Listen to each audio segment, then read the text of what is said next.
Tired of endlessly scrolling through Zillow to find that perfect home you saved? Let's quickly dive into how you can effortlessly find your saved homes directly on Zillow's map. First, open the Zillow app on your phone or go to Zillow.com on your computer.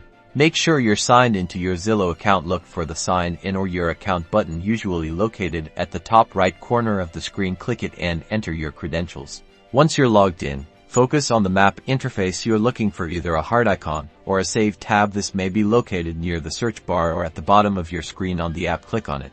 This will now display all your saved homes directly on the map.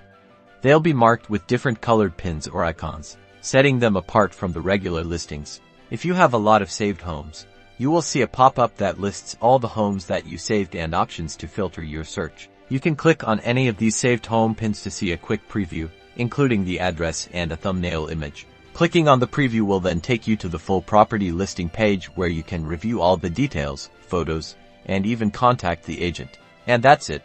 Now you can easily revisit all your favorite properties directly on Zillow's map. Happy house hunting!